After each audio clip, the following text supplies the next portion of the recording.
let me begin with telling you how we got to this point with David Turner as our guest this evening. He did a program on the forgotten hamlets of Dutchess County for the Wappingers Historical Society, and that was over a year ago. And I heard from, I think it was Craig Marshall from the Clinton Historical Society.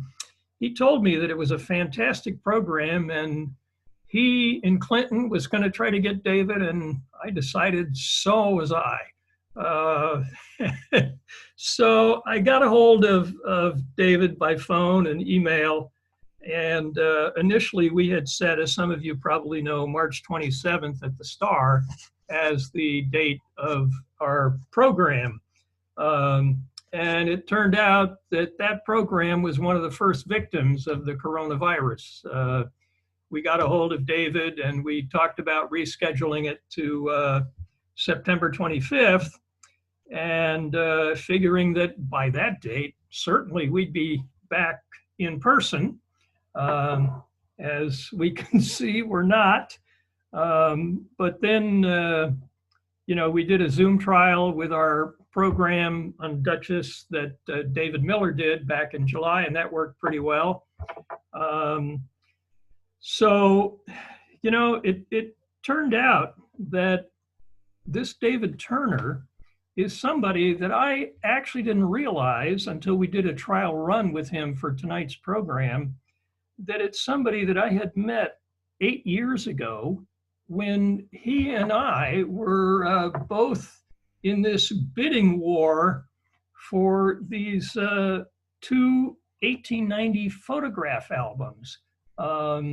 And I don't remember what auction barn this was at. I am not somebody who goes to auctions, but one of our members got a hold of me and said, and this is somebody who goes to a lot of them, and said, you got to go to this. This is listed as opening bid at $30, and nobody else is going to be interested in this. And, you may even get it for less than that. So I go down there, I think it was in Pleasant Valley, and I finally am up to $60, and I figure that was my ceiling, and the bidding just kept going on, and I was out of it, and I had dropped out.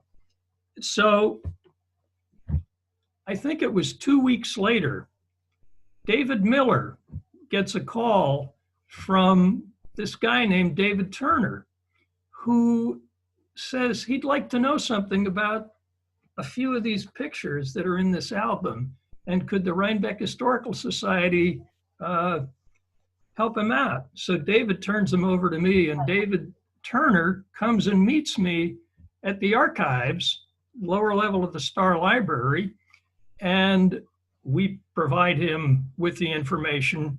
And he admits that he was a little embarrassed beating out a historical society, but he wasn't that embarrassed. But he did do something very generous. He said to us, I see you guys are doing a lot of scanning and that you post things online. What if I loan these two albums to you and you can scan the entirety? And I think it was over 130 photographs. And we did so. He left the albums with us for, I think, over a month until we returned them to him. We were tempted not to, but we were honest people. So that was, that's the way I got to know David Turner. And when I didn't realize that it was the same person who Craig Marshall was talking about, who had done such a great program in Wappingers. And David has been collecting, I understand from talking to him, old postcards and the kind of thing that he's going to show us tonight since the age of 12, back in the early days, I guess even before eBay.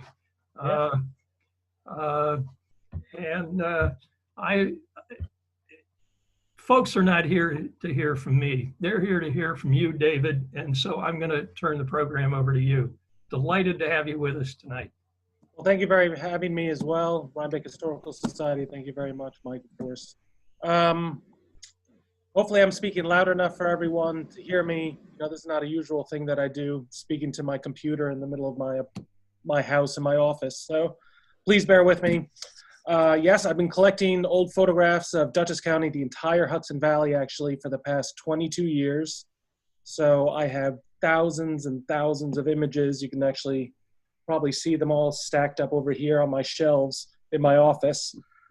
But what I really like to collect is Dutchess County. I grew up in Wappingers Falls and Fishkill Plains specifically, small hamlet, you know, in the larger town of East Fishkill, very suburban. It's changed a lot. So I grew up in a house from the 1740s, built by the Verplanck family, a lot of history, and it got me interested in history of the area, and then also into photography as well. I like to photograph myself. So to look at these old photographs and kind of imagine what it was like then and to see if these places still stand today, it's what I really like to do. I started my own Facebook page, Hudson Valley Revisited. I think I have a guest here from Hudson Valley Revisited. Hello, how are you? Oh, multiple. So today I just want to show you kind of a trip around northern Dutchess County about 100 years ago. So I'm going to share my screen for you. Let's do this.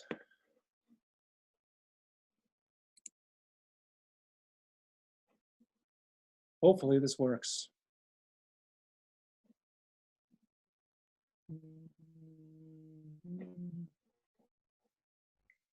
Here we go. Forgotten hamlets of northern Dutchess County. So this is the map of Dutchess County here.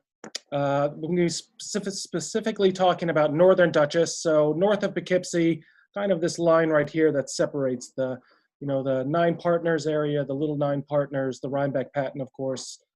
And these are the list of the different towns in Dutchess County. So you might have the town of Amenia, but you also have the village of Amenia. Same thing in Rhinebeck, the village of Rhinebeck. And we're going to be talking about the northern part of the county. So these are the cities and villages and hamlets, the larger ones, Tivoli, Red Hook. Maybe you haven't heard of some of these like Poquag, but these are the larger, more suburban and larger areas in Dutchess County. But we're not going to be talking about that this time, sadly.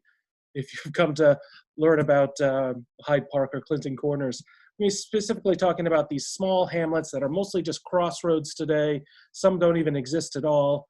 Just to give you a flavor of what country life was like in Dutchess County. So this is a beautiful hand-drawn postcard right here. This is something that I also collect. Talking about mostly this program is going to be via vintage postcards. Now, if you're not familiar with vintage postcards, the big craze was between 1906 and 1914. This is when people were, it was just cheaper to get old photographs, so you could make them, send them to your cousin down the street. You could send them to your family that has now moved out to Wisconsin, or you could even send it back to the old country, back to Germany or England, of where your family came from. So in 1908, over 1 billion postcards were sent through the mail, which is just an astonishing amount for that time. And this is just in the United States. So you can think that every single country around the world had their own postcard craze at the same time, just easily accessible to photography, became cheap enough. These postcards were a penny a piece. It cost a penny to send it within the country, and it only cost 2 cents to send it to England or Germany or wherever you came from. So this also correlated with the rise in the family vacation. And this was important, especially for Dutchess County, because these were people coming out of these urban centers of New York City trying to get, you know, the diseases that were there in the summertime, the oppressive heat. They came up to the Hudson Valley and vacationed here just to get away from it all. So a lot of these postcards from these small hamlets are from these people that came up from the city just to have a week off, or even the entire summer, just to be out of the city itself. So detractors for postcards said that it ended the age of polite correspondence. So no longer were people sending letters to each other. They were sending short notes on postcards, which is kind of the same thing that people say today about texting. that it stopped people writing letters to each other or writing emails to each other. So it's kind of the same type of complaint that we've had throughout history here. But this is a beautiful card. To speak about it again, he's sitting on Slide Mountain, which is the tallest mountain in the Catskills. His feet are on Big Indian, one of the second largest, and he's looking over the Hudson River, looking at Rhinebeck. Just a very cool hand-drawn card. So the first town we're going to talk about is Pine Plains. It's right up here in the northern part of the county center. The large village in the center of it is Pine Plains. We're not going to be talking about that, but today we're going to be talking about Pulver's Corners. This is in the eastern part of the town, and also Mount Ross that you can see right up here in the top left of the town, right on the Columbia County border. This is Pulver's Corners. Now, Pulver's Corners was really just a crossroads, and it was just a farming community that centered around this one family that owned large tracts of land, the Pulvers themselves. Here you can see Clayton Pulver and his wagon, probably coming to collect this wood that is piled up here behind the horses. And then another part of the family here with their, they call it a drill, but this is most likely a thing to aerate the soil before either planting, but it, just so you can see the farm scene behind it. Very rural area. Even today, it just seems like a couple of old houses on a street corner, so it's very easy to miss. This is Mount Ross. This is another place that really doesn't exist anymore today. It's in the, as I said, right on the border between Columbia County and Dutchess County. Right here you can see the old mills that were right along the creek. This is the general store and post office on the left side. And then over here you can see the railroad station, the freight house, and right off into this over here is the old schoolhouse. You might not be able to see. But this is also the rail line that went from Rhine Cliff up to Boston Corners through the northern part of the county. I'm going to switch over to, this is a different view looking from where the schoolhouse would be, showing the railroad station, what was then the CNE or the Central New England line, and some of the old mills here. This looks like a sawmill of some sorts and some old barns. You can kind of see the general store right here through the trees. And the sender has indicated that this is Mount Ross, and you can see Angel's Glen, which is just on the other side of this hill, was another small hamlet that also pretty much doesn't exist anymore. Now, once the rail line closed, I believe it closed just before or during the Great Depression, that there wasn't really any use to have a village here. People moved away to the larger towns, Pine Plains, or even Rhinebeck and Poughkeepsie, where there were jobs. Now, the rail line that we see here in the foreground was originally built by the same people that built the Delaware and Hudson Canal. And the reason for this rail line being built was that the Delaware and Hudson Canal was bringing coal from central Pennsylvania, or the coal country of Pennsylvania, across into the canal, which went from Lackawaxen, Pennsylvania, I believe, up through Ulster County and finally ended at Roundout. Now, boats would then take this coal, bring it across to Rhinecliff. This is before the Poughkeepsie Bridge, of course. Bring it across to Rhinecliff and load it up on trains in Rhinecliff and bring it across Dutchess County to go into New England so that it could power homes in Boston and the north. And then, of course, on the other side, fruit, dairy products, and wheat would be brought across from New England to Rhinecliff to bring it down to New York City. This is the general store. It was owned by the Van Tassel family. You can see here, there's somebody on a sled. This might be the mail wagon at the time. It's a 2-team horse. And then here's Mr. Van Tassel right here on his sled right in front of the post office. It's hard to see here, but it says J.E. Van Tassel Mount Ross store. Now, this is very typical of Dutchess County to have these large general stores. The store would have been on the downstairs. Most likely this was their home over here on the right. And the card says that, can you accommodate myself and wife and baby, I believe sister also, the week beginning September 14th. So he was also renting out rooms, probably upstairs, families that were coming up from the city. So this person would have taken this card the last time he stayed at this boarding house. And then when they went down to Brooklyn, they sent it up to him to reserve their spot again for September. This is a view of the Mount Ross School overlooking the hamlet. Here you can see the corner of the railroad station and of course the mills and everything. And almost nothing exists of Mount Ross today except for this school.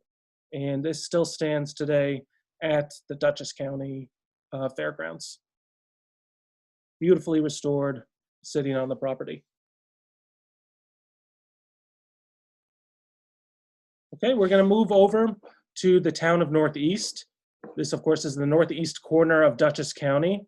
Millerton is the large village here. But we're going to be talking about Chicomico and Sharon Station. Chicomico is somewhere in this area here. It's a very rural part of the town of Northeast. And Sharon Station is right down here near the bottom of the town. Here's a view of the CNE station in Chicomico. And now this wasn't really a passenger station, so you wouldn't be coming up here, getting off the train to go to a boarding house. This was mostly for the dairy industry in the area, which was very prominent. Also, they had very productive farming fields here as well. I'm not sure if anyone has really traveled in this area. It's kind of off the beaten path, but it's a very beautiful area, very unique area of Dutchess County as well. So this is the water tank that would have filled the steam trains with water, of course, and you would be heading up north towards Pine Plains. This is Sharon Station. Now, this was a station that serviced the town of Sharon, Connecticut, which is right over the border from this area. This was once part of Connecticut, but it was moved over to New York State in a land swap that I'll be talking about a little bit later. So this is the Sharon Station. It was on the Harlem line. This is one of the Harlem trains coming up, stopping at the station. You can see it's a very large station for the area. That's because Sharon was such a wealthy area, they were able to build this impressive railroad station. So it was a little bit different look to it than a lot of the small stations that existed in Dutchess County at this time. Here again is the Sharon Station on the left. You can see one of the trains probably not stopping at the station, probably heading north to some of the larger towns. You can see there was 2 tracks here on the Harlem line heading north. And then this over here was the Sharon Station Hotel. This is mostly when you have a railroad station of this size, you would have a hotel nearby just so somebody could wake up early and catch the train in the morning down to the city, or those late night stragglers that come in and need a place to stay after coming off the train. Now, the railroad station still stands today. It's been beautifully restored and is now a private residence. The trees in the front of it is to block it away from what were the old railroad tracks, but is now the Harlem lined rail trail. So just give it a little bit of privacy. And the hotel also still stands. I found this on Zillow. It was for sale a few years ago, but the hotel still stands right down the street from the old railroad station.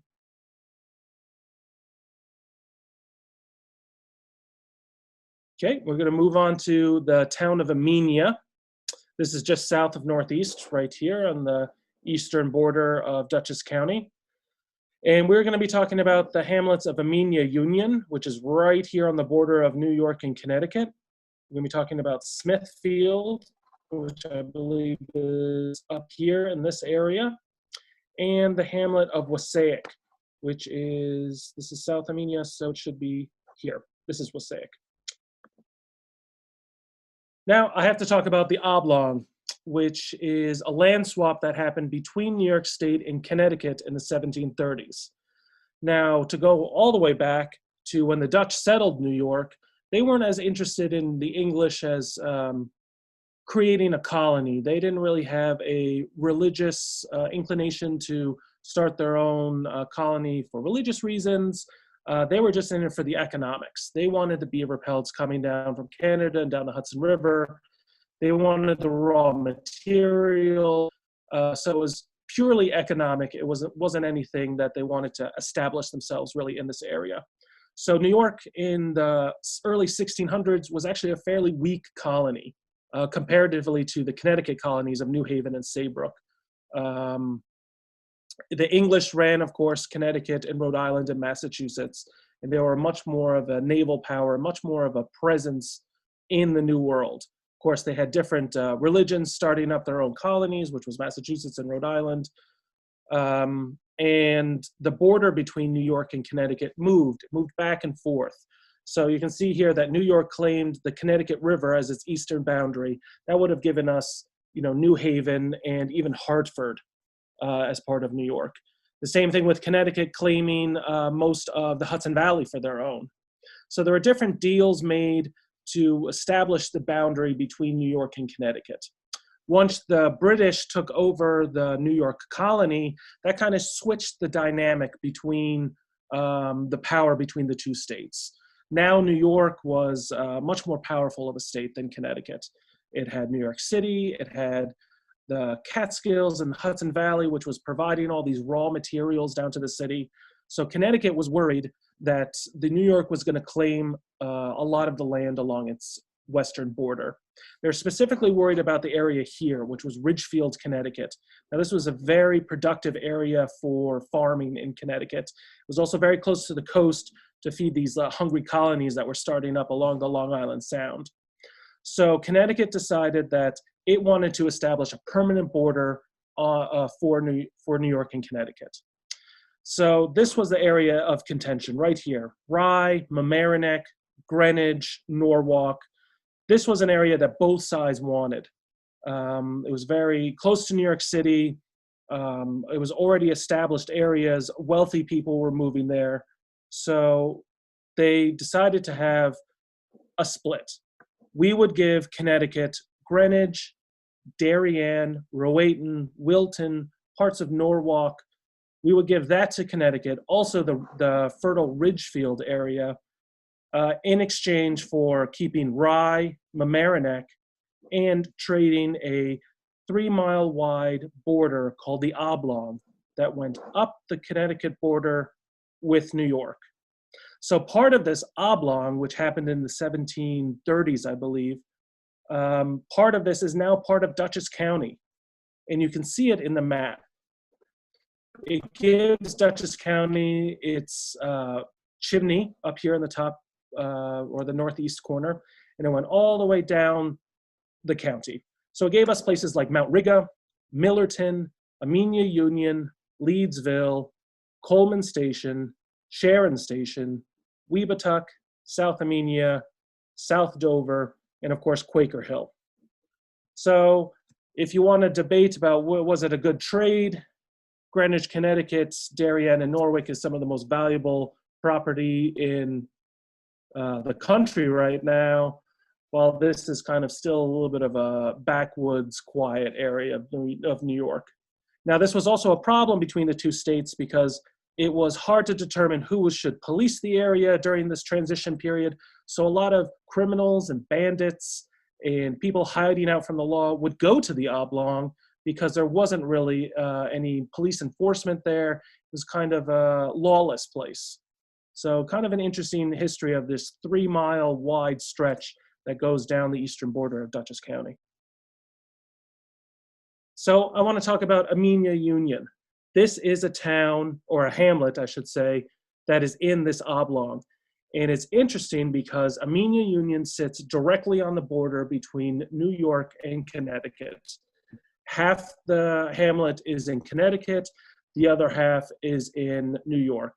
So this is the Oblong Valley. This is looking north. Now the Oblong Valley kind of goes northeast, so it does go into Connecticut eventually, but this is really a hidden corner of Dutchess County. If you ever have a chance to drive out here, it's beautiful, very quiet.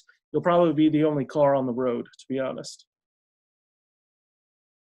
So this is the general store and post office in Amenia Union. There's two different views. It's built in the kind of the Greek Revival design, which was very common for Dutchess County. This was mostly built in the 1830s era, and it was really the center focus of this hamlet. Now, this is a beautiful old postcard. I love this view because the sender has indicated perfectly why Amenia Union is so unique. This side of the road is Connecticut, while this side of the road is New York. And he even says that this is your state. So just a unique piece of history dividing this town from the 1730s right down the middle.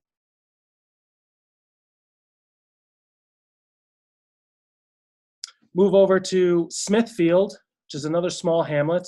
This is the Presbyterian church there, which still stands today, right along a curve on the road. Looks almost exactly the same. Also built in this Greek Revival stance with the large columns and the triangular roof. As I said, very common for the era. This is the George Whitfield plaque on the tree. Now, George Whitfield was an Anglican cleric from England who came over here to spread Methodism, Methodists, and really promoted the evangelical movement. He spoke out against southern states for their cruelty towards slaves, especially in Virginia and North Carolina and those tobacco states. He did have his own problems. He was a very big proponent of slavery himself. He also owned a number of slaves. I guess his only redeeming quality was that he was anti-cruelty for them, I guess. Now, it says here that he spoke or he preached under this tree in June 19th, 1770. He would only live for another 2 months, dying in later in 1770 in Newburyport, Massachusetts. So he left a very big impact in the area right before his death. Moving on to Wassaic. Now, this is a beautiful hamlet that still exists today. You can still go there. This is, of course, the New York Condensed Milk Company's Borden's Creamery. This was the first Borden's Creamery ever built. It was built here in Wassaic. It still stands today. And this was important for the area because this was such a large dairy industry in this eastern part of Dutchess County. It was some of the most productive dairy industry in the country at the time. And this mill was important during the Civil War because it was able to supply the Union troops with dairy and condensed milk, and made him a multimillionaire in the process. He owned a very large farm in Wallkill, and his operations spread across New York, New England, into the Midwest, into places like Wisconsin and Illinois that are still very big dairy states this day. This is the 10-Mile River right here in the foreground, and of course the Harlem River Railroad right over here. This is the superintendent's house. It's a very beautiful 1870s Victorian house. You can see all the gingerbread and beautiful tiling on the roof. This house still stands, and I would show you a updated photograph of it, but sadly it is in very, very poor condition, and most of the ornate things on the porch and roof no longer stand. It would take somebody with a lot of conviction and a lot of money to fix this up to its former glory. Still stands today, though. This is a view down Main Street in Wassaic. This is the old hotel right here in the center, still stands today. This is the post office building right over here, and you can see part of the railroad station over here on the left. Now, a lot of the photographs of this area of eastern Dutchess County was all taken by one photographer. His name was Ganung. Right here, you can see. He usually rode his bicycle around the eastern part of Dutchess County. So sometimes when you see some of his views, you'll see a bicycle over sitting on a tree or laying on the ground. These are the charcoal pits in Wassaic. These were from the Reed, Gridley and Company Iron Works from the 1800s. They were used, wood would be placed into it and burned into charcoal. Now this was to reduce the sulfur amount to put into the blast furnaces for the iron company. The sulfur would create too many impurities, so by using charcoal, it was just more economical and better to use. This blast furnace was open until the 1920s. And they also still stand today, which is cool. They stand in the woods. They covered in ivy, of course, now, but you can walk into the woods. It's, I believe, off of Hollow Road, and you can visit them. This is a view of the inside. You can see the, amazing stonework that was done, that they still stand over 150 years later. This is one of the upper doors that they would have put wood down into the kiln.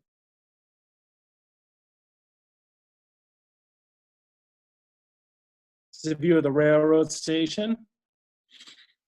Beautiful view, showing some of the conductors over here, and I don't know who he is, maybe a postal worker or another railroad worker, another person waiting for a train, or a person that would hang out at the railroad station.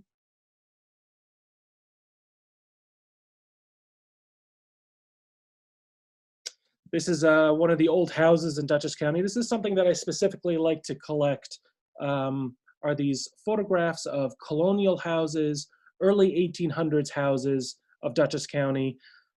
These wood structures, they didn't last as much as the brick structures that were built, or the stone houses. They weren't as durable. I don't think this house still stands today. I haven't been able to find it, but it's one of those very classic Dutchess County homes.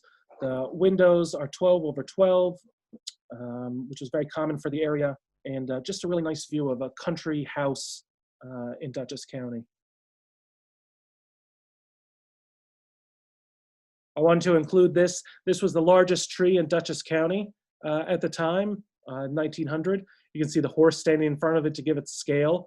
Now, it was the largest tree. I guess they cut it down, or maybe it was brought down by a storm, but just a very impressive piece of history, that how long that tree has stand there.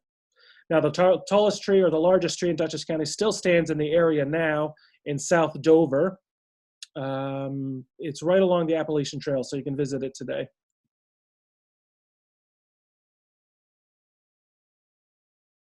This is the Wassaic store and post office. Again, you can see the same type of architecture from the other post offices in the area, probably built in the early 1800s to about the 1830s. This building still stands. It is still the post office today.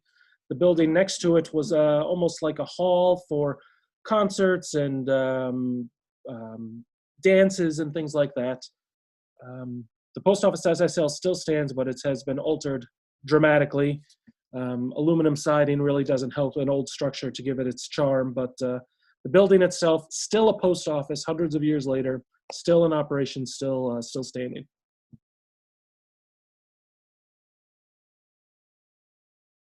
Moving on to the town of Stanford. Stanford is in the middle of the county in the north, right here. Its large towns are Stanfordville and Bangle, Huns Lake.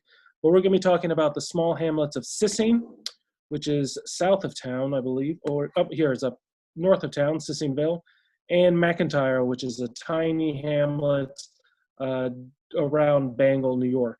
Now, McIntyre Mills, this is the C&E Railroad going over the hamlet itself. This was known for their, they had a distillery here, and they had some other sawmills and along the area. So this was kind of a little bit more of an industrial area, sitting underneath a railroad trestle.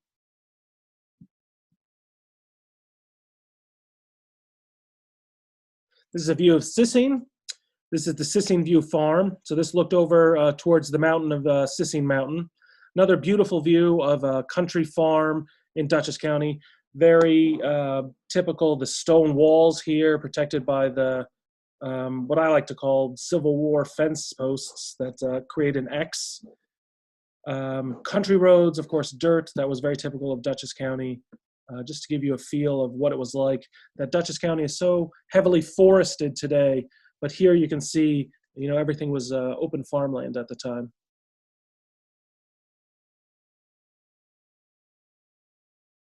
This is a view of the store and post office at Sissing. It's very hard to find views of this post office because it didn't last very long into the postcard craze. So this was about 1906 when this card was produced. You can see over here it has the Adrian's Farm Machine sign. Now this factory was in Poughkeepsie, so this is a nice advertisement for a local factory. And this is what happened to the Sissine post office. You can see this is the ruins of it. And even the sender of this postcard says that this was Sissine. So this general store really was the center of the community. And once it burned down, it just kind of lost its, place, or it's sold to the town. You can see the freight depot up here, right behind the men, observing the smoldering ruins. And of course, the children that are checking out what's going on. You can see this little kid is barefoot over here.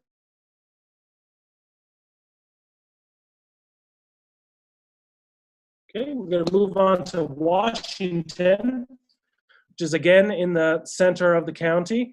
Millbrook, of course, is right in the center of it. Here it's a reference to Hart's Village before it changed its name. We're going to be talking about Lithgow, and I'm talking about Mabbottsville. This is Lithgow. Now this is the general store right here. Behind it was, up the hill, was an area called Tower Hill. Now these were very large estates with hundreds of acre farms that would have cattle, and was one of the more wealthy areas of Millbrook. And Millbrook really came about in the 1870s as it was a Hart's Village. It did have some mills at the time, but people from the city started moving up and building these large estates, these gentleman farms around Millbrook. And Lithgow was one of these areas. They called them hilltoppers because they would build their mansion on top of the hill, and on the valleys below, they would have their farmland. So this building does not exist. Lithgow is pretty much a small crossroads today with large estates that still surround it.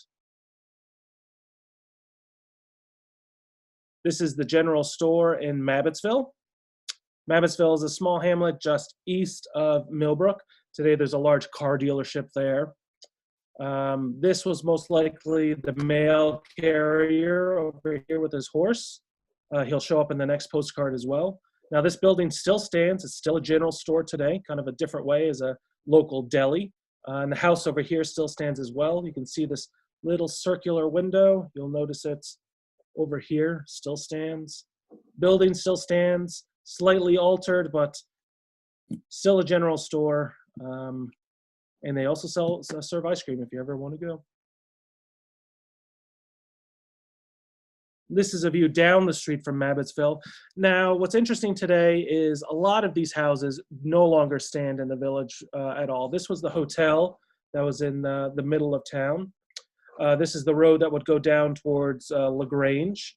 You can see a nice little old colonial house here. The same horse and wagon is here. The post office was right next door to this hotel.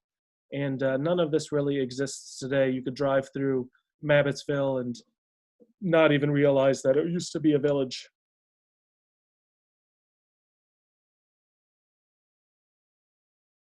Moving up to closer to the Rhinebeck area, we're going to be in Milan, and we're going to be talking about Jackson Corners, Lafayetteville, and Rock City. So Jackson Corners is up here, Lafayetteville over here, and Rock City would be right here on the border with Red Hook and Rhinebeck. This is a view of Jackson Corners. This is a view of the general store over here. And you can see the family is playing croquet in the middle of the street. It's still a very quiet area today, but I don't think you can play croquet in the middle of the street. This is a view of what it looks like today. Building still stands. This, I believe, is looking south. This is the schoolhouse. Now, there's a few different reasons for a hamlet to, exist. It could be a church that is keeping people together. It could be the general store, which is the focal point.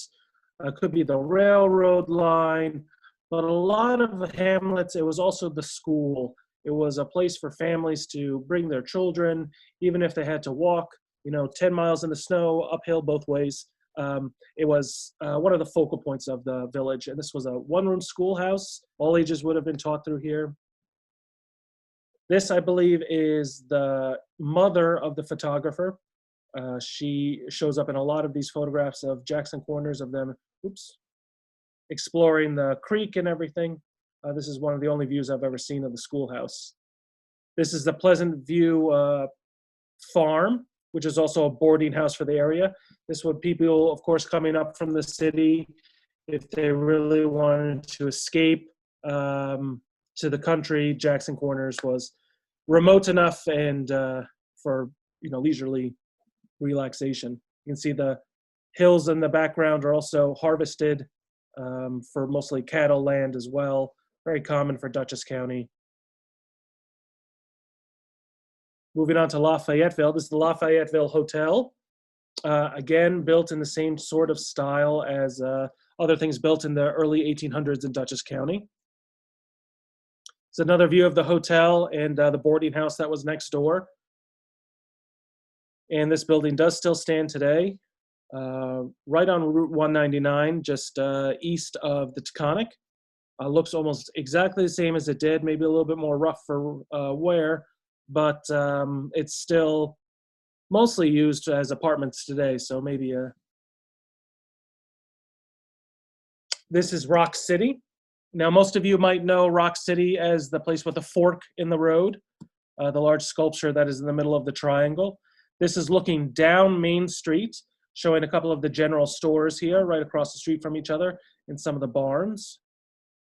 Nice early automobile. This might be the photographer's car as he was driving around the county. And this is what it looks like today. So both the general stores are still here today. Private houses. This looks like it's apartments. I believe both buildings are actually apartment buildings today. And this was the industry. There was a rock mine up the hill, but there was also a sawmill for cutting lumber. You can see that it's in ruins by the time about 1908 hits. This is probably, the green one is probably a little bit later, 1910. You can see it's a little bit worse for wear at that time. Of course, they have their own violet industry, just like Rhinebeck. This is an interior view of one of the violet houses in Rock City. You can see it was a whole family affair, from kids to parents to, brothers and sisters. I like the man lounging on his board above the flowers. Very typical of the area. Rhinebeck, Red Hook also had their very vibrant violet industry, as I'm sure everyone knows. This is the Battenfield Brothers store. It's one of the general stores I pointed out in the first photograph. And this, of course, still stands today. Looks very similar. I'm going to go back. You can see the door to the general store over here, and that still stands today. You can still see. I believe this has been cut up and is now apartments today. This is one of the typical houses in the village. Very small houses. They usually worked in the sawmill or the rock quarry. There is another Rock City in New York State that is out in near Olean, New York. So it's very easy to find a postcard of what says Rock City, but is actually not of our area. So it's very important to check a postmark on the back of a postcard to see if it's postmarked from Rhinebeck or Red Hook or anywhere in the Hudson Valley. Gives you a better idea that it is actually the Rock City in Dutchess County. Just a nice view of the nice porch swing and small child. Here we are in the town of Red Hook. I'm sure all of you are very well versed in Red Hook. Of course, you have Tivoli in the town of the village of Red Hook here. Well, we're going to be talking about Upper Red Hook, which is up here, which is just up Route 9. Annandale, which I believe is here. Barrytown down here along the river as well. And Cokertown, which was over here. Not very great postcards of Upper Red Hook. This is East Road Park, showing some of the larger homes in the area. This is a view of Route 9, looking south. It's always fun to find an old postcard of Route 9, showing it as a early dirt road changed so much, and it is now a busy road going north. A lot of Upper Red Hook still stands today. It's a little hidden off of the road, but a lot of history is still in that area. Moving on to Annandale, which is another small hamlet. These are showing some of the boarding houses and general store in the hamlet. This is Main Street. A lot of this does not exist. This is a very close to the road, and what happens a lot with these old buildings that are built too close to the road gets widened from a 1-lane road to a 2, and a lot of these things get torn down. This is another view of which is Broadway that went up from Main Street of Annandale. You can see that it was actually a very tight little village.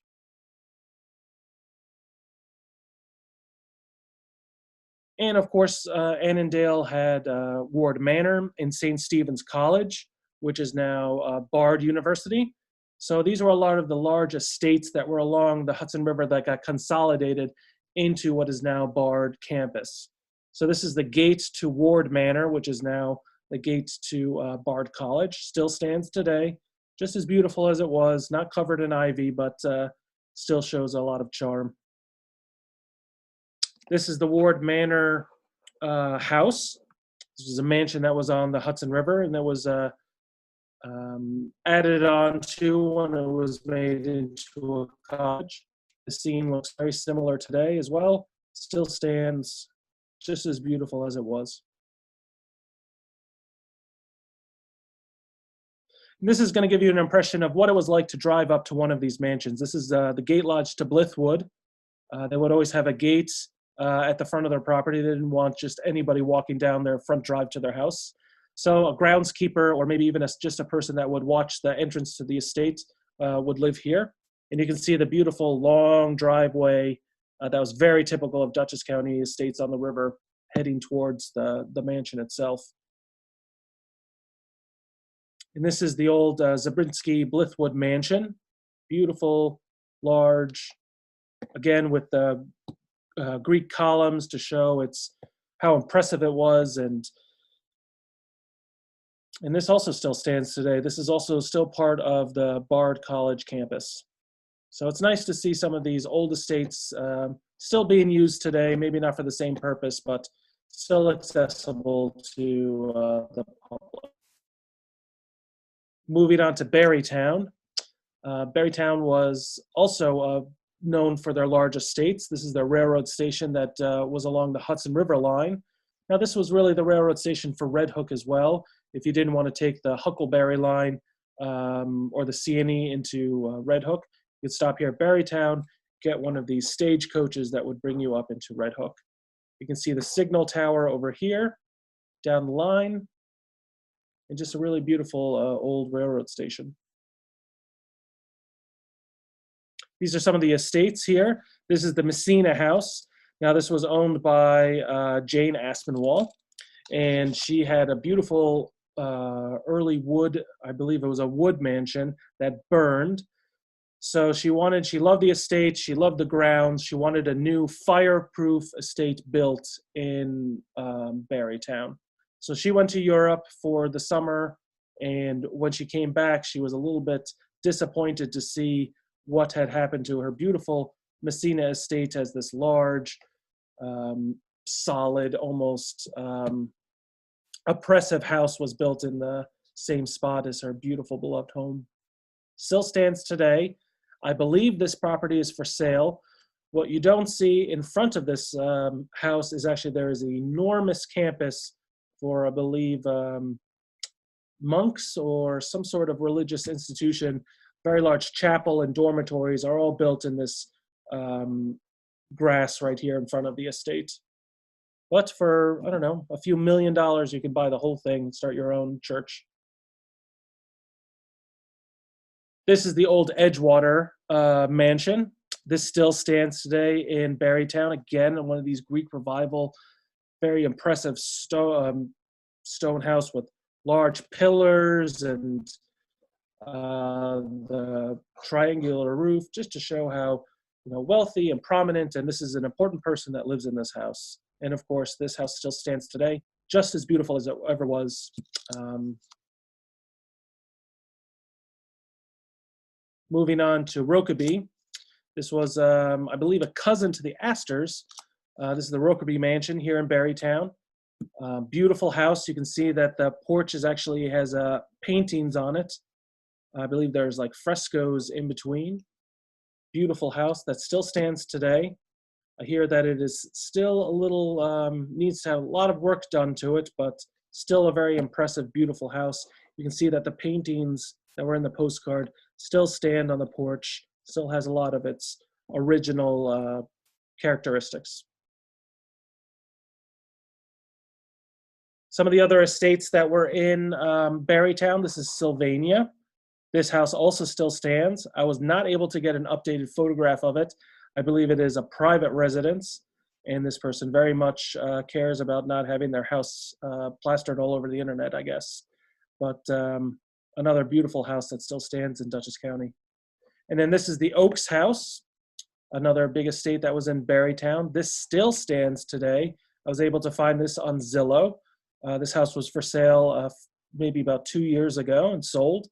Only $800,000, which sounds like a pretty good deal comparatively. And I just wanted to show you their carriage house that was behind the Oaks House. Beautiful old carriage house. I'd love to just live in that carriage house. I'm sure it has beautiful high ceilings and maybe just not enough windows. Quick view of Cokertown. Cokertown was mostly surrounded along Spring Lake. Not many photographs I can find. This is actually the only photograph I've ever found of Cokertown. Again, here's the Huckleberry Line in the foreground. And you might be wondering why it was called the Huckleberry Line. Well, trains coming from Rhinecliff going across the county would have to go up these hills along the route. And the train was going so slowly that passengers were able to get off the train, pick berries along the tracks, and then hop back on and get back on the train as it's going up the hill. So that's how slowly these trains sometimes had to go. So I got the nickname Huckleberry Line. It also was called the Hucklebush Line. Moving into Rhinebeck, which I'm sure everybody was waiting for. We're going to be talking about Württemberg, which is east of Rhinebeck. Akert Hook, which is south, I believe in this area here. Here's Württemberg. Akert Hook would have been here, and Hillside, which was right at the bottom of the town, right along the Hyde Park border. This is the Marquette House in Württemberg. I believe this was a boarding house at the time because I have had a numerous number of postcards that show this house from different perspectives. Usually they're not written on the back, so this might have been some type of souvenir that got it when people stayed. But for the number of postcards I've found of this house, there must have been a lot of people coming and going. Beautiful colonial house, fireplaces on each side. It's one of these center hall 4x4 or 2x2, excuse me, houses. This is Akert Hook, showing the school. This is a very small hamlet, almost in the woods, just east of Route 9, in between Route 9 and Route 9G. The house, or the school, I believe still stands today and is now a private residence. Again, you can see the stone walls that are very indicative of the Hudson Valley in Dutchess County. We were very lucky to have very flat stones to build walls. I was just in Connecticut the other day, and most of their house foundations are built out of river rock, so those are more rounded and they're not as conducive to stacking as our field stone we have in Dutchess County. This is the Akert boarding house. Again, this area was very typical for people vacationing, trying to get away from either Poughkeepsie or other industrial areas of New York, coming up to Dutchess County with their beautiful breezes and beautiful farm fields. It was very pastoral and a nice respite from city life. This is another boarding house in Acre Hook, the Boyce boarding house. Now, some of these houses might still stand today. I haven't really been in the area enough to locate exactly where they are. There's a lot of small houses that look like this. So these very well might still stand. Just nice seeing the different things you can sit on in the yard. Their little pavilion made out of sticks and everything, very craftsman, very peaceful place to go. I don't know if it would be of interest to people today to just sit out on the lawn, but it was enough for them. This is Primrose Hill in Rhinebeck. Now you would have gone up to the left and that would have taken you to Acre Hook. I really like this card. It just kind of shows the wild nature of the way it was then. There weren't people mowing the lawn. There wasn't people landscaping and things like this. It was just kind of a wild place of stone walls and fruit trees and back roads. So it's still nice to drive back there today. Paved roads, of course, today, but still has the same feel to it. This is Hillside, which was a small community centered around this church, very close to Acre Hook. This church still stands today. This is a view of the inside. It was for sale recently. I believe somebody bought it and has converted it into their own personal home. It was standing vacant for much of my life. I think about 15 years it was vacant.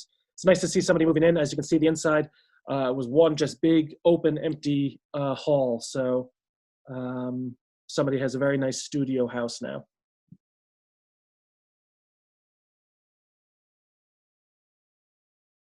Moving on to the town of Clinton, which is just southeast of Rhinebeck.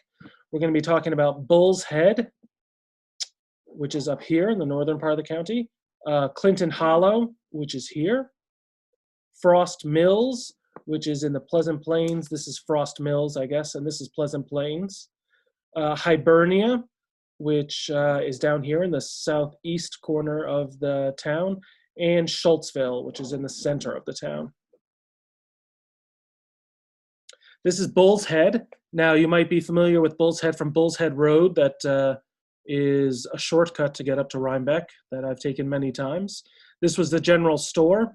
It's really nice to see these early automobiles that seem, wood wheels and, just one slip into a ditch and I don't know how you would survive. But again, here's another automobile that you see commonly in these postcards. This might actually be the photographer's automobile right here. And this building does still stand off of Bull's Head Road. Looks very familiar. No longer a general store. It is now a private residence, but it's nice to see that it's still standing. The center of Bullville is still here. This is the country store in Hibernia. Now, Hibernia is close to Salt Point. It's just off the Taconic. I don't believe this building still stands, but many that look very similar to it still do. Again, it's the same as like the Wassaic post office, built in that late colonial period or the early 1800s. This would have again been the center of the village. This is Clinton Hollow. Right along the creek here, you have the old mill, and this is the blacksmith shop. The blacksmith would have been your early garage for your car today. They would have also worked on your wagons. They would have been the Wainwright would have been there to fix your wagon wheels. This is kind of the industrial part of this tiny hamlet. This is a view up Main Street. Now this would have been coming from Creek Road going towards 9G, the Main Street right through the village.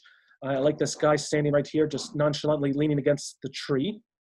And today, the scene looks very similar. Houses still stand on each side. The general store right up here, up the street. This is the Burger Store. Colonial building, very typical of the general stores in the Hudson Valley. This would have been your store here. You would have had, oops, I ruined it. You would have had the owner's home over here. Boarding house could have been upstairs, extra storage, and then you would have had the garage here area for horses or feed and things like that. And this building still stands today. Sadly, it has been altered in a very terrible way that has ruined it. But if anybody has a few $1,000,000 and wants to restore it, this could have been a very beautiful hotel, restaurant today. But just a shame that it's been enclosed, but I believe it is apartments today. This is Frost Mills. This is an area just off of 9G before, I believe it's on Hollow Road. And this is the old Frost Mill. Now, many people think that the name derived from, in the wintertime, the old pipe that brought water down from the reservoir into the mill would freeze over, causing this waterfall of ice. So many people assume that the frost was from the water coming out of the pipe, but it was actually the owner of the mill for a long time last name was Frost. This is a view of the front of the mill. It's a 3-story mill for making flour. You can see that carriages would come up here, be unloaded or brought up with the pulley up to the upper floors. And here the finished product would be unloaded onto a wagon heading out. Now, this was a colonial mill. It was very important during the Revolutionary War. Washington requested milled flour and corn from here to be brought down to Fishkill for the supply depot to feed troops and people down in Fishkill. FDR actually was instrumental in trying to save this in the 1930s and 1940s. He thought it was an important part of Dutchess County. So he convinced I don't know if it was the chairman or the person that ran IBM in Poughkeepsie to fund money to save this building as a relic for Dutchess County. Sadly, after FDR died, the man reconsidered and had the building torn down. So sadly, it no longer exists, but at least we have an old photograph of what these old colonial mills looked like in Dutchess County.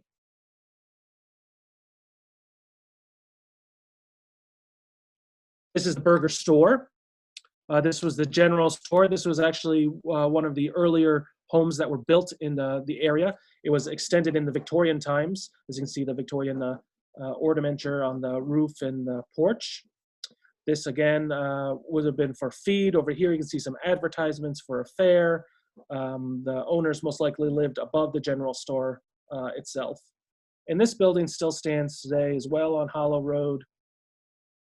Looks almost exactly the same ornamenture. You still have the old barn right next to it, the stairs going up to the private residence. I believe the whole thing is now someone's home, built right along the road. Here on the left, you can actually see the old sawmill that was in Frost Mills. Now, that area was called Frost Mills. This is called Pleasant Plains. The whole area was actually called Pleasant Plains, but because of the mill down the street, it was referred to as Frost Mills. This is Pleasant Plains. This is the Presbyterian church, same type of style with the columns and the triangular roof, very indicative of these early, late colonial, early 1800s churches. And this building, of course, still stands today. Very beautiful drive if you ever want to take this drive up to this area. Schultzville. This is off of Bull's Head Road. You can take a road south into Schultzville. This was an area, again, with colonial mills. The railroad didn't reach this area, so it didn't have that population boom like a lot of these hamlets did when the railroad came in. This was just a farm community along the creek. It had mills, general store, blacksmith shop, school, Grange Hall, and everything like that. Kind of a very insular community. This is the MJ Sweet store, which still stands today. The house next door has been torn down, but the general store is still there. It's still a general store today, which is very rare, but very cool that Dutchess County still has one of its colonial stores. I would highly suggest their curly fries. I've been there before, and they fry up a good fry. This is a view looking north from the general store. The general store is here on our left. You can see the parts of a wagon here. This was most likely a Wainwright's shop for them to repair wagons. And you can see the old schoolhouse up the street. So very close-knit, very tight little hamlet. This is the Christian church, of course, the center of the community. Everyone would go to church on Sunday. And this still stands today. A lot of Schultzville still stands for being a very, I wouldn't say backwater, but a very remote place in Dutchess County. A lot of the old houses, a lot of what was the village still stand today. These are the old mills of Schultzville. And what's interesting about postcard era of these early 1900s is that these is kind of the decline in the old mills. No longer were they building these small mills along creeks and rivers. It was more focused on bringing things to Poughkeepsie, Wappingers, Beacon with these larger streams that could handle a larger factory. That's why the factory is built up along the river, easier to get things transported down to the city instead of being in these remote areas in central Dutchess County. You can see the mill here with all the broken windows, that this is most likely has been abandoned now. And you can see, of course, in the foreground, the remnants of an older, even older mill that was probably in the colonial era. This is also, I just want to bring up, a very strange postcard to show. Usually when you have a postcard of your village, you want to show the best aspect of it. You want to show the church or the general store or some of the prominent houses. You really don't get postcards or old photographs of, you know, a derelict building or a building that's collapsing. You know, it's not a very good advertisement for your area. So it's always interesting to find these postcards of ruins. Okay, we're moving on to the town of Hyde Park right here. We only have, these are the last two towns I have. So we're going to be talking about the small hamlet of East Park. Of course, Hyde Park is the large village in the town. And Statsburg up here, which I could give my own whole talk about Statsburg. But today we're going to be talking about East Park, which is this old Crumb Elbow post office area. Now, East Park is now what 9G, that is just east of Hyde Park. So you can see this is most likely 9G right here, this road. As you can see, it washed out a lot from the creek floods over here. So they built up reinforcement of rocks and wood pilings to try to keep the road intact. Beautiful farm fields over here. Again, the stone walls, very indicative of the area. This is the field day at the Hyde Park track. The Hyde Park track was actually in East Park. This is an amazing view. One of the first postcards I actually ever found of Hyde Park was this view. Everyone is sitting along the side waiting for either the runners or horse racers. You can kind of see that maybe that there were carriages or something that was going along, so maybe there was a carriage race. Just interesting to see everyone sitting along the sides, sitting in a horse and carriages. They're early automobiles. This guy's on a bicycle. What is interesting to me is that everyone's wearing long pants, jackets, hats. Women are in long dresses, but you can see this guy has rolled up his sleeves, and so has this man as well. So it must have been a very warm day, but everybody was enduring it. And you can see all the parasols and umbrellas blocking the sunlight or sun from the women over here in the distance. Just a really cool view, showing lots of people, which you don't see a lot in postcards. Of course, you have this guy here with his camera right along the finish line in case there's a photo finish.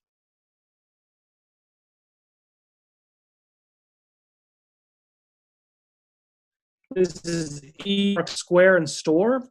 So this was, again, right along Route 9G and Crumb Elbow Road. Old general store. You can see this is a storage area in the back, general store, most likely the residence of the person that owns the general store here. This, I believe, I've been told that this is where Walgreens is today on Route 9G in Crumb Elbow Road. So still technically kind of like a general store, although a corporate one today. Okay, we're going to come to Pleasant Valley, our last stop as we've driven or walked around the entire northern part of the county. Thank you for bearing with me. We're going to be talking about Bloomvale, Salt Point, and Washington Hollow. Now you have Pleasant Valley here, Salt Point would be up here in the north, Washington Hollow over here, and I believe Bloomvale might have been over here in this area near Clinton. This is the Washington Hollow. Now this area is, if you take the exit from Millbrook off of the Taconic, you're heading north, and you head east from there. The Troop K headquarters is there, the state police, and that was the center of Washington Hollow. So this is the old Washington Hollow Inn. It was a colonial house, very big, impressive house. They were famous for their German cuisine that they cooked. It was a gathering place. It had a bar. You can see here in the 1920s, it was still standing. I don't believe this building stands today. This is the Agricultural Hall in Canoe Hill. Canoe Hill is over here. This was another colonial area of Dutchess County. It was a connecting area that connected, I believe, Washington Hollow and maybe up towards Stanfordville area. Now this is the Agricultural Hall that was part of the Dutchess County Fairgrounds at the time. This is where the Troop K headquarters is today, or the fields behind it. Beautiful circular building. This is when they would have exhibits and was really the main centerpiece of the Dutchess County Fair. This is a different perspective of it. You can see the grandstands right here and another one of their show halls over here. It was just a very prominent building, and way before it moved to the Rhinebeck Fairgrounds. This is Bloomingdale Bridge. This area is sometimes called Bloomdale, sometimes it's called Bloomvale. It's an area that is north of Salt Point, south of Clinton Corners. The mill area here no longer exists, but the waterfall is right off of the road.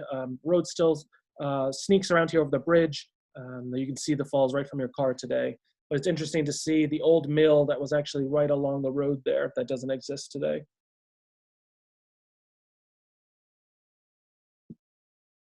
This is Salt Point. This is a little bit of a blurry view of the post office and the rural mail carriers of the area. You can see them packed with mail in the back of their carts. So these would have went to the more rural areas, rural farms in the area. And the post office building does still exist today. It's now a private house right on the road. You could drive right by it today. Of course, the railroad station. This is the P&E station here. It was a Poughkeepsie and Eastern Railroad that went through Salt Point. This would be the passenger station, which looked very much like the Pleasant Valley station. This is the freight station. So this is where you would have brought your flour, your dairy, and all of that to be brought down to New York City or into Poughkeepsie. And this is the old creamery right here down the tracks.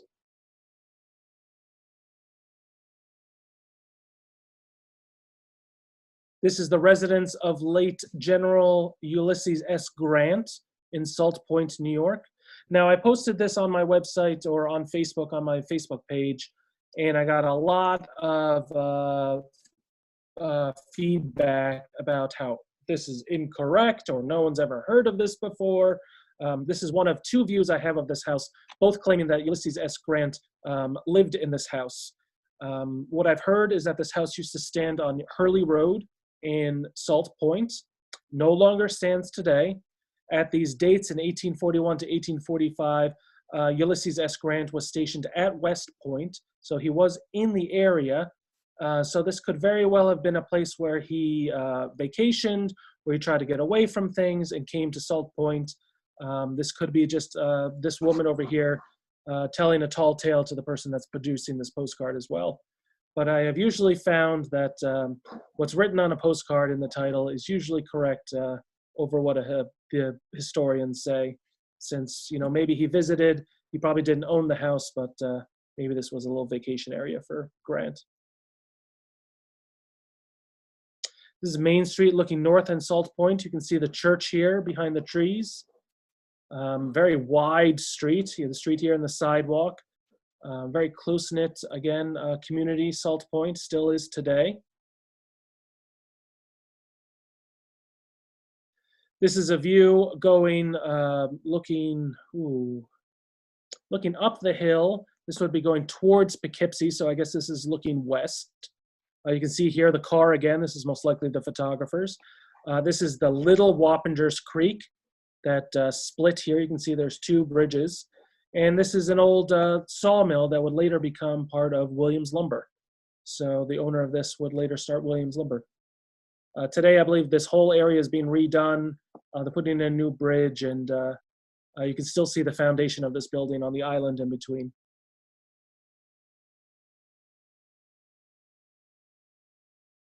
This again, Main Street looking Salt Point. Another beautiful view. If you can believe it, I found this photograph in Houston, Texas. You never know where you're going to find some old history in Dutchess County. I bought cards on eBay from New Zealand, from Japan, from India, sending things to their family. And it's just cool to bring these things back to the area and share it with everyone locally. A lot of these houses still stand. One of the reasons that I posted this or included this is this pine tree right here still stands today. It is now a giant pine tree in front of the same house. So a lot of the houses along this Salt Point Turnpike still stand today. Looks a little bit different, but still the same colonial town. So these are the Dutchess County hamlets that I missed. This is for all of Dutchess County. These are images, places that I don't have photographs of. So if you can believe how many random places you've never heard of that I just talked about, twice as many that I have not found a photograph of yet, but hope to in the future. So you have places like Attlebury, Oniontown, Leedsville, the Vlee, Johnsville, Shenandoah, just all of these tiny little places that I haven't found photographs of yet. But I'm always looking. I find cards every day. I found a few views for my collection in Sullivan County a couple of weeks ago, taking a drive, so always on the hunt. And I would like to say thank you for joining me. I hope you enjoyed it. I hope it was informational or you got something out of it. I hope you could hear me, and I hope you enjoyed it. This is, again, the C&E Depot in Mount Ross.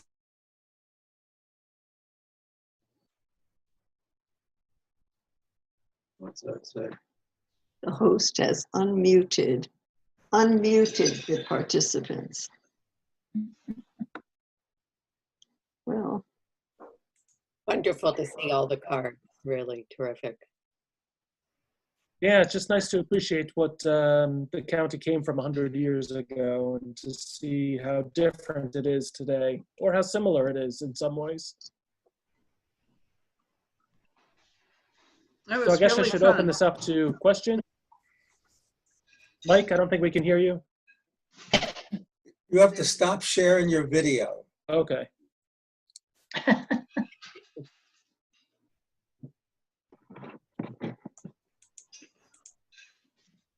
Okay, Mike. And if you can believe it, I gave a presentation that was twice as long as this. So people in Wappingers were sitting for maybe an hour and a half looking at old photographs of the entire county. So It was it's a good fascinating. idea for Mike to Thank say it to. I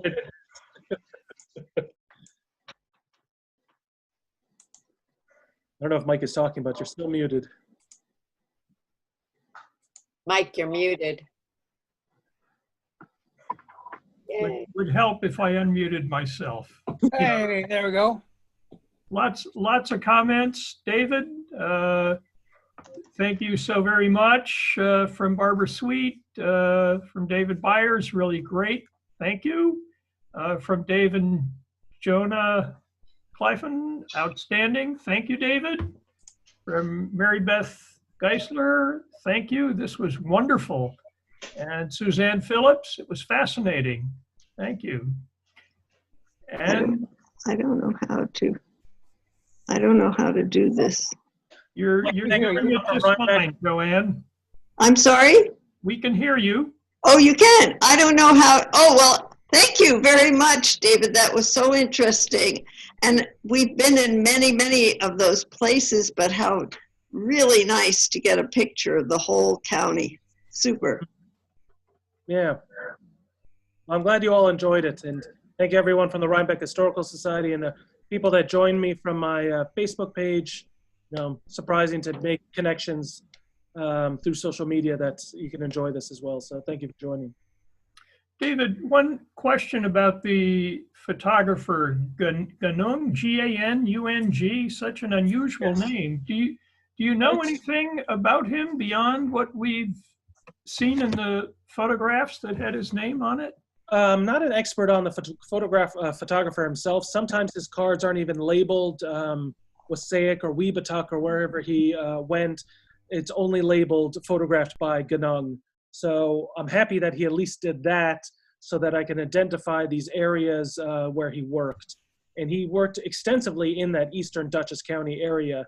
So as I said, he traveled by bicycle. I don't know how he got all of his camera equipment everywhere, but it's always cool to find a card that says Ganung and you see his bicycle sitting by a tree or something like that. And yeah, but I'm not exactly sure. It's very hard to find information about these early photographers. Sometimes they didn't label their photographs. There's a very prominent one that worked in Pleasant Valley and Poughkeepsie and Highland and across the river that had a very specific type of script for his writing his cards, but I have never found information about him, who he was or where he worked from. Well, we've certainly all benefited from the work that he did. Yeah. David, I have not a question, but just a comment. I'm an amateur graphologist, and I was fascinated with the handwriting on the postcards. Mm-hmm. They're just terrible penmanship, misspellings and just sloppy. And they all kind of look the same. I thought that was interesting. Yeah, you can also tell, I don't want to say class, but maybe the level of education a person got by their handwriting. You'll have people with just beautiful calligraphy on their cards, and then other ones that are just full of misspellings and just chicken scratch. So it's amazing. And I've become an expert about reading chicken scratch because you look at these postcards trying to decipher what they're saying. It's not even grammatically correct, but just to read, it's always interesting. One of the things that you've done, David, that I find particularly valuable is to superimpose on the older pictures where you've been able to, where the structure still exists, the view of what it looks like today. And, I think that's great that you've done that. Yeah, I've driven around Dutchess. I've been on every single road in Dutchess County. I love this county. I think it's really, really is a beautiful part of the country. The whole Hudson Valley is beautiful, but there's something specific about Dutchess County that is just so beautiful. It has the river, it has cities, it has farmland, it has open forests and everything like that. It really has everything. So I just love driving around, and when I see an old church or an old house, I think like, I wonder if I have a postcard of that. And then sometimes you go through old photographs, you come across something and being like, I know this house. It's somewhere in eastern Dutchess County, and then off I go driving up there to try to find it or try to locate it. So you should all know that we've only seen half of David's collection. And he said he would go on for an hour and a half, 2 hours if he wanted to show it all. So we decided that next spring we'll pick a time when and maybe by then we can do it in person, where David can show us the southern half of Dutchess County and the lost towns there at his postcard collection. So he will be back. And I grew up in southern Dutchess, and that's really where I started my collecting, was Wappingers and Fishkill and Hopewell Junction, Beekman area. So I have a lot more in-depth information and photographs of the southern Dutchess than I do northern. Not to say anything that's about my collection of northern Dutchess. I love finding views of this area as well. Where do you live now, David? I live in Beacon, New York. I live in the old Madawan section of Beacon, so closer to the mountain. I have a view of Mount Beacon out my window right now. I always see the flashing lights on top of Mount Beacon. Just a few additional comments that are on the chat from John Walsh. Thank you, David. You've piqued my interest in historical postcards. Oh, gee. Trust me, it's an addiction. I started when I was a young kid. A lot of people my age really don't collect things like older generations do. but my brothers do, my parents do. So maybe it's something in my genetic material that really forces me to collect things and find things. But I've been doing it for 22 years. I have thousands and thousands of photographs that I've been sharing online that I'm sure you've seen. And it really, really is the type of thing where you never know what you're going to find. You look through a box of cards, you don't know what gem you're going to find or what piece of history that you're going to unlock. So it's really, really a fulfilling thing to collect. Yeah, again. Go ahead. Evidence, of course, but what I can say is that this Hamlets presents the best possible opportunity for conservatives to come back to the someone's news in the background.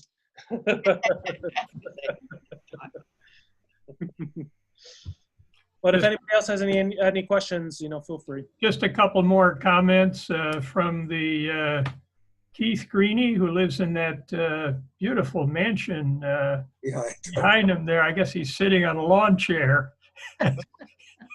Looks sunny there too. Fascinating presentation. Yeah, John Vincent has a couple of notes. My mic on? I think Keith is trying to talk. It's John Vincent. Keith, there's something wrong with your microphone. My microphone. He's muted. Oh, John Vincent's trying to ask a question. You can go ahead. Internet connection. Now do you hear me? Yep. Yes, we can hear you, John Vincent. Yes, go ahead. Yeah, David, just a couple of comments. I hear generally the pronunciation for Blythewood is Blythewood, and the other is Ackert Hook. Okay. And hard to get those pronunciations right. And you have any Tivoli pictures? Is that a village to add to your list? I do have pictures of Tivoli. Yeah, it was just I could be on here for days. Yes. Postcards of Dutchess County. I literally have 8,000 photographs of Dutchess County to go through, so I could be talking to you forever. And I really narrowed down. I'm a documentary filmmaker, sound man, and I really appreciate your research. I learned a lot. Yeah.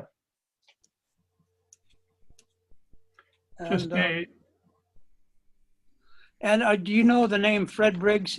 Fred Briggs was a Red Hook butcher that had the largest postcard collection I ever heard of. Yes, I have heard many, many stories about Briggs. He moved out to, or he passed away and his family moved out to Oregon. And supposedly those postcards are sitting somewhere in Oregon, and I would love to find them one day. But that's perfect. You're ahead of me. That's exactly what I was going to recommend. Well, if I could ever get in touch with his family or anything like that, if anybody here knows his family, oh my God. Well, a lot of them were duplicated in fine quality by our the Bayrite family in Tivoli. Oh, I know that Scott Bayrite. He's actually a very prolific postcard collector himself. But yeah, I would love to find the Briggs collection. I hear it was fantastic. It's just sad when you have these, local history things move away to Oregon on the other side of the country, and almost be lost. And hopefully the people that have it, appreciate them, and the generations after them appreciate it too, because a lot of these old postcards, a lot of these photographs just get thrown in the dumpster by people that just don't care about them anymore. They see them as old pictures, who cares? And it gets tossed, and that's really is history that disappears. Are you familiar with the, I think he lives around Schultzville. There's like 1,000 postcards. He had them on display a couple of times the past year. Craig Marshall. Yes, there you go.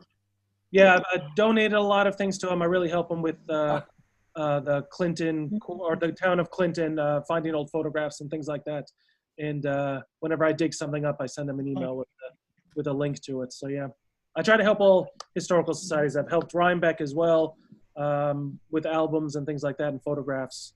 Really try to spread this around. I don't like to hoard history or anything like that. I love to share it and just give people an appreciation for where they live or where they grew up. Yeah. Just a final comment from Betsy Ebers Press. Absolutely fascinating. I remember driving to these places. You are very articulate. And this is from Betsy and her son Arthur from Palm Springs, California. Oh, She's wow. actually, she's actually visiting in Rhinebeck, but she was on our last Zoom program from California. Oh, And thank you very much. Well, thank you so much, David. You did a fabulous job. And we will look for you again in the spring to finish off the county. Yeah, alrighty. I'll start working on it now, and I'll pack full. It'll be hours long, so. Thanks, everybody. Thank you, everybody. Thank you. It was Good very night. Good night. Good night. Bravo. Thank you.